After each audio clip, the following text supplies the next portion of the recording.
नमस्कार दोस्तों, स्वागत है आप सभी का आज के इस जीके के प्रैक्टिस क्लास में, जिसमें दोस्तों हम जीके के टॉप 25 महत्वपूर्ण प्रश्न करने वाले हैं। और ये 25 क्वेश्चन दोस्तों ऐसे होंगे जो पिछले कई एग्ज़ाम में पूछे गए हैं, आने वाले हमारे सभी एग्ज़ाम के लिए बहुत ही महत्वपूर्ण हैं। तो ये ऐसे क्वेश्चन जो बार बार एग्ज़ाम में पूछे जाते हैं, तो आप किसी भी एग्ज़ाम की तैयारी कर रहे हो या टेस्ट दे सकते हैं।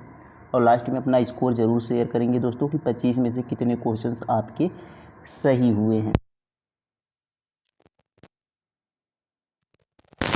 घेंघा रोग किसकी कमी से होता है? बताएंगे घेंघा रोग किसकी कमी से होता है? आयरन की कमी से, आयोडीन की कमी से, कैल्शियम की कमी से या पानी की कमी से? तो घेंघा रोग दोस्तों आयोडीन की कमी से होता है। बी राइट आंसर हो जाएगा। तो ऑप्शन बी इसका क्या हो जाएगा? सही उत्तर हो जाएगा। नेक्स्ट क्वेश्चन देखेंगे। देखिए अगला प्रश्न है, किस संविधान संशोधन को मिनी कॉन्स्टिट्यूशन कहा जाता है? तो कौन सा संविधान संशोधन है जिसे मिनी कॉन्स्टिट्यूशन कहा जाता है? 52वां, 44वां, 42वां या 36वां? तो 42वें संशोधन को दोस्तों मिनी कॉन्स्टिट्यूशन कहा जाता है। सी इज़ द राइट आंसर। क्योंकि दोस्तों 42वां संशोधन इतनी बार इसमें सारी चीज़ों का संशोधन हुआ है कि इसे मिनी कॉन्स्टिट्यूशन कहा जाता है। नेक्स्ट क्वेश्चन देखेंगे। देखिए अगला प्रश्न है, सर्वग्राही रक्त समूह कौन सा है? बताएंगे दोस्तों इनमें से सर्वग्राही जो सबसे रक्त को ले सकता है, रक्त समूह कौन सा है? ओ या ए बी या ए या फिर बी? तो राइट आंसर हो जाएगा दोस्तों ए बी। ए बी क्या है? सर्वग्राही है, तो बी यहाँ पर राइट आंसर हो जाएगा। और सर्वदाता जो सबको ब्लड दे सकता है वह कौन सा है? सर्वदाता कौन?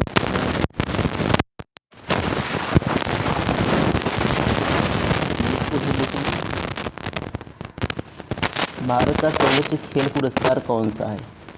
भारत का सर्वोच्च खेल पुरस्कार कौन सा है? अर्जुन पुरस्कार, द्रोणाचार्य पुरस्कार, मेजर ध्यानचंद पुरस्कार या फिर एबिल पुरस्कार? तो मेजर ध्यानचंद दोस्तों यहाँ पर पुरस्कार भारत का खेल का सर्वोच्च पुरस्कार है। सी राइट आंसर हो जाएगा, मेजर ध्यानचंद पुरस्कार, याद रखेंगे। नेक्स्ट क्वेश्चन देखेंगे। भारत सरकार का संवैधानिक मुखिया कौन होता है? भारत सरकार का संवैधानिक मुखिया कौन होता है? राष्ट्रपति, उपराष्ट्रपति, प्रधानमंत्री या फिर मुख्य न्यायाधीश? तो संवैधानिक मुखिया दोस्तों राष्ट्रपति होता है। ये यहाँ पर करेक्ट आंसर हो जाएगा, राष्ट्रपति। नेक्स्ट क्वेश्चन देखेंगे। अगला प्रश्न है, हड़प्पा वासी किस वस्तु के उत्पादन में प्रथम थे? हड़प्पा वासी किस वस्तु के उत्पादन में प्रथम थे? जौ, चावल, गेहूं या फिर कपास? तो डी दोस्तों करेक्ट आंसर हो जाएगा। कपास के उत्पादन में हड़प्पा वासी क्या थे? पहले स्थान पर थे। तो डी यहाँ पर राइट आंसर हो जाएगा। नेक्स्ट क्वेश्चन देखेंगे। नेक्स्ट क्वेश्चन है दोस्तों कि सिंधु घाटी सभ्यता के लोग किसकी पूजा करते थे? सिंधु घाटी सभ्यता के लोग किसकी पूजा करते थे? ब्रह्मा की, विष्णु की, पशुपति की या इंद्र की? तो सिंधु घाटी सभ्यता के लोग दोस्तों पशुपति की पूजा करते थे। सी राइट आंसर हो जाएगा, पशुपति की पूजा किया करते थे। नेक्स्ट क्वेश्चन देखेंगे। विश्व का सबसे बड़ा द्वीप कौन सा है?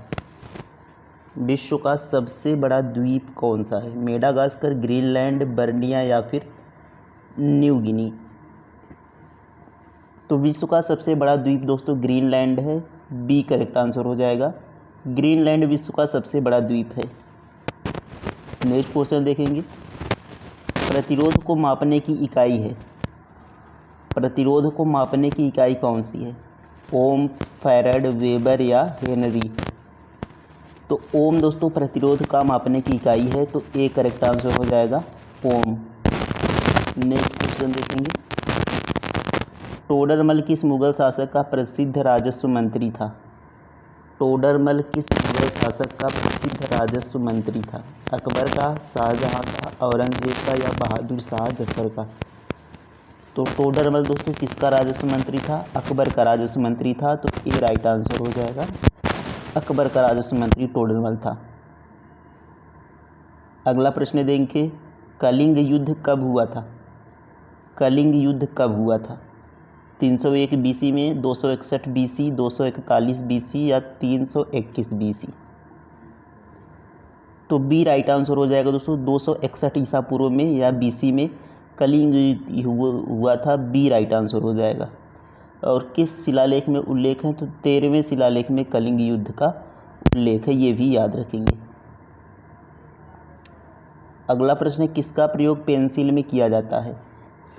फास्फोरस का, सिलिकॉन का, ग्रेफाइट का या फिर पारे का? तो किसका प्रयोग पेंसिल में किया जाता है? तो सी राइट आंसर हो जाएगा, ग्रेफाइट का प्रयोग पेंसिल में किया जाता है। तो ऑप्शन नंबर सी यहाँ पर करेक्ट आंसर हो जाएगा, ग्रेफाइट का उपयोग पेंसिल में किया जाता है। तो जो पेंसिल की नोक होती है जिससे लिखते हैं वह ग्रेफाइट होता है। वायुमंडल में सर्वाधिक मात्रा में कौन सी अक्रिय गैस पाई जाती है? तो वायुमंडल में सर्वाधिक मात्रा में कौन सी अक्रिय गैस पाई जाती है? हीलियम, आर्गन या फिर नियान, क्रिप्टॉन? तो आर्गन सर्वाधिक मात्रा में पाई जाती है, बी करेक्ट आंसर हो जाएगा। अक्रिय गैस में आर्गन सबसे अधिक पाया जाता है। लेकिन बात करें केवल गैस की, कौन सा गैस सर्वाधिक पाया जाता है? तो नाइट्रोजन। कौन सा गैस? नाइट्रोजन।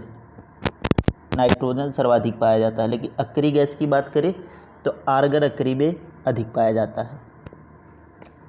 नेक्स्ट क्वेश्चन देखेंगे, भारत पर शासन करने वाला पहला मुस्लिम वंश कौन था? बताएंगे दोस्तों, भारत पर शासन करने वाला पहला मुस्लिम वंश कौन था? तुगलक वंश, लोदी वंश, गुलाम वंश या फिर खिलजी वंश?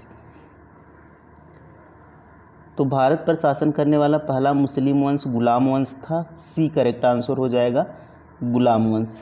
नेक्स्ट क्वेश्चन देखेंगे, रक्त का निर्माण किस में होता है? रक्त का निर्माण किस में होता है? अस्थि मज्जा में, फेफड़े में, मस्तिष्क में या फिर हृदय में? तो रक्त का निर्माण दोस्तों अस्थि मज्जा में होता है, ए करेक्ट आंसर हो जाएगा। रक्त का निर्माण अस्थि मज्जा में होता है। अगला प्रश्न देखेंगे कि बारदोली सत्याग्रह का नेतृत्व किसने किया था? बारदोली सत्याग्रह का नेतृत्व किसने किया था? लाल बहादुर शास्त्री, सरदार वल्लभ भाई पटेल, जवाहरलाल नेहरू या फिर महात्मा गांधी? तो सरदार वल्लभ भाई पटेल जी ने यहाँ पर बारदोली सत्याग्रह का नेतृत्व किया था। बी करेक्ट आंसर हो जाएगा। नेक्स्ट क्वेश्चन देखेंगे, मानव शरीर की किस अंग को रासायनिक कारखाना कहा जाता है? मानव शरीर के किस अंग को रासायनिक कारखाना कहा जाता है? किडनी को, अमाशय को, फेफड़े को या यकृत को? तो डी करेक्ट आंसर हो जाएगा दोस्तों, यकृत को मानव शरीर का रासायनिक कारखाना कहा जाता है। डी करेक्ट आंसर हो जाएगा। नेक्स्ट क्वेश्चन है, वायुमंडल की सबसे निचली परत कौन सी है? वायुमंडल की सबसे निचली परत कौन सी है? क्षोभ मंडल, समताप मंडल, मध्यमंडल या फिर आयन मंडल?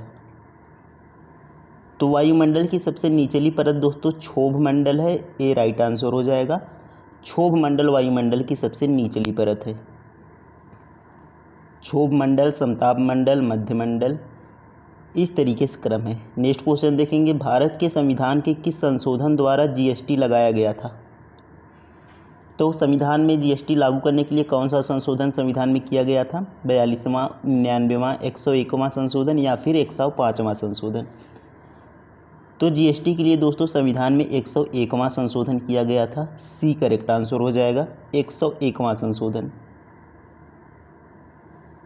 अगला प्रश्न है, भारत के राष्ट्रपति का वेतन कितना है? तो भारत के राष्ट्रपति को वेतन कितना मिलता है? 2.5 लाख, 3 लाख, 4.5 लाख या फिर 5 लाख? तो राष्ट्रपति का वेतन 5 लाख है। डी करेक्ट आंसर हो जाएगा, 5 लाख दिया जाता है राष्ट्रपति।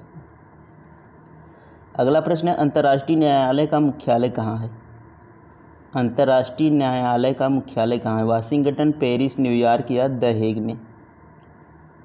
तो डी दोस्तों करेक्ट आंसर हो जाएगा। अंतर्राष्ट्रीय न्यायालय का मुख्यालय कहाँ पर है? द हेग में अंतर्राष्ट्रीय न्यायालय का मुख्यालय है। नेक्स्ट क्वेश्चन है, राष्ट्रीय आपात के दौरान किस अनुच्छेद को निलंबित नहीं किया जा सकता। तो राष्ट्रीय आपात के दौरान कौन सा अनुच्छेद है जिसे निलंबित नहीं किया जा सकता। 17, 21, 22 या फिर 18। तो राष्ट्रीय आपात के दौरान दोस्तों अनुच्छेद 21 को निलंबित नहीं किया जा सकता। बी करेक्ट आंसर हो जाएगा। नेक्स्ट क्वेश्चन है, पीलिया रोग शरीर के किस अंग को प्रभावित करता है। पीलिया रोग शरीर के किस अंग को प्रभावित करता है। मस्तिष्क, यकृत, किडनी या फिर हृदय को। तो पीलिया रोग शरीर को दोस्तों यकृत को प्रभावित करता है। बी करेक्ट आंसर हो जाएगा। पीलिया किसे प्रभावित करता है, यकृत को। तो B is the right answer. Next question दोस्तों, सौरमंडल का सबसे बड़ा उपग्रह कौन सा है। सौरमंडल का सबसे बड़ा उपग्रह कौन सा है। टाइटन, फोबोस, गैनामीड या फिर डीमोस। तो ऑप्शन सी दोस्तों राइट आंसर हो जाएगा। सौरमंडल का सबसे बड़ा उपग्रह गैनामीड है, जो कि बृहस्पति का उपग्रह है। बृहस्पति किस ग्रह का उपग्रह है, तो बृहस्पति का उपग्रह है गैनामीड, जो कि सबसे बड़ा उपग्रह है।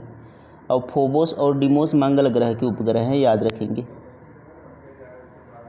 तो आज का लास्ट क्वेश्चन है दोस्तों, सिनेबार किस धातु का अयस्क है।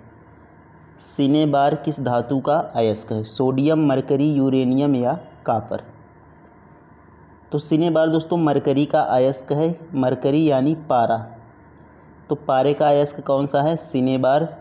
बी करेक्ट आंसर हो जाएगा। तो ये दोस्तों हमारे कंप्लीट होते हैं 25 क्वेश्चंस। कितने क्वेश्चंस आपने सही किए, आज का आपका स्कोर कमेंट में ज़रूर बताएंगे। और क्लास कैसी लगी कमेंट में ज़रूर लिखेंगे। मिलते हैं नेक्स्ट क्लास में। थैंक यू, धन्यवाद, जय हिंद।